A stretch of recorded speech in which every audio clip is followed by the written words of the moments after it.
Hello, it's Andy10, and the video you're going to be watching in the background is a nice nuclear medal. In fact, no, not a nuclear medal, a brutal, I do apologise. On the map Biolab, I did fail another one of these vicious medals, unfortunately. But talking about vicious medals, in this video I'm going to be giving out some great tips, in my opinion, on how to get a vicious medal / nuclear. I have got one myself, and I did upload it yesterday, so if any of you guys have missed that video, I'll definitely leave a link to that in the description. I know that a lot of people did enjoy that gameplay. So I'm going to be giving out my tips, and the first one I want to start off with is the class setup. And class setup is actually a very important thing. I would definitely recommend using an assault rifle because of course the SMGs in this game aren't great. I would recommend using either a bow or a H-Bra assault rifle, which is the one I'm using in this video. In my opinion, they're the two best guns in the game, and they're just kind of very well rounded. They're good at long range, medium range and short range. So I think they definitely suit all the maps in the game. With the score streaks also, that is definitely kind of a major thing, but because in a vicious medal, kill streak kills do actually count. Having your best score streak setup definitely is a great thing because they can actually really help on your streak, especially if you are using the right setup. So my favourite kill streak setup to use when going for a vicious medal is the UAV, the system hack and the bombing run.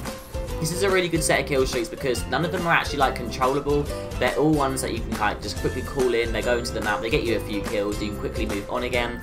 Also, they aren't overly high, so they are semi-easy to kind of cycle through, which is definitely going to help you get them extra few kills. And also, with the controllable kill streaks in this game, I don't think they're very good at all, and I kind of feel like they're a waste of time. And because of the time limit in this game, that I do feel like that you need to be kind of active, and you definitely want to be trying to get as many kills as quick as possible. So now that the kill streaks are out of the way and kind of the class setup in general, you want to kind of know the maps, and with the maps, you kind of want to find a place, of course I'm not expecting you guys know the spawns yet. I don't even know the spawns on most of the maps yet still. So just basically what my kind of technique is to see where the enemies are spawning at, so in this case it would be the C flag because that's the flag that they have. And then I kind of want to situate myself in a building near to it, not directly on the spawn because obviously that can get a little bit too hectic. But as you can see, I can just pick them off from this building, and once I feel like I've got a few kills, I can move on to another area that is close to the spawn because obviously you don't want to overstay your welcome. So that's kind of the main tips I can give on the map side of things. Also, using your exo abilities, you do want to be careful. You don't want to be hopping around the map constantly, because I personally wouldn't recommend using the blast suppressor perk because scavenger and toughness are definitely very, very needed. So you want to kind of use your exo abilities sparingly, just because you are going to pop up on the map, and that really isn't the greatest thing when you're trying to go on streaks. So now that the map is out of the way, the next tip that I've got written down right here is to just kind of take it slow. You haven't got to be rushing all in, constantly moving about.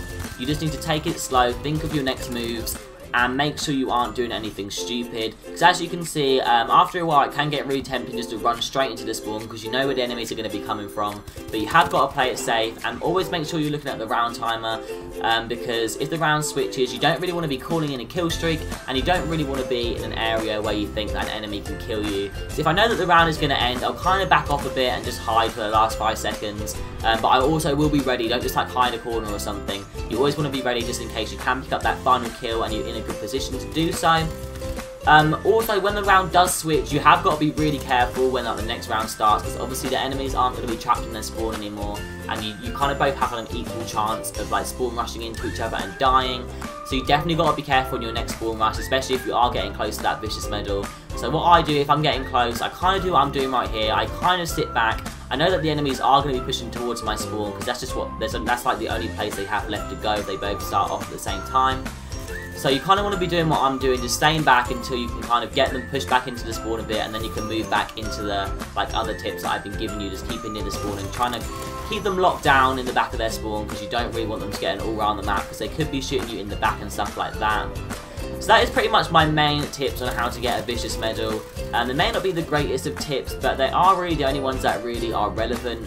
If you do use these tips, you definitely will be doing well, and even if you don't get a vicious the first time, keep on trying and you'll definitely get close, and maybe you even will get one.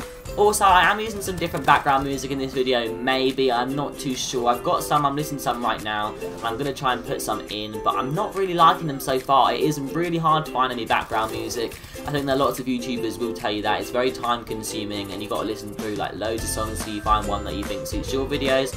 I will still be using my usual ones, like with the happy upbeat kind of sound in the background, but I kind of want to find some more similar ones to that just so you guys don't get bored and it doesn't make my commentaries very stale. So yeah, that's pretty much everything I wanted to say in this video. So if you guys did enjoy it, make sure to leave a like, comment and subscribe, and I'll see you guys later. Bye.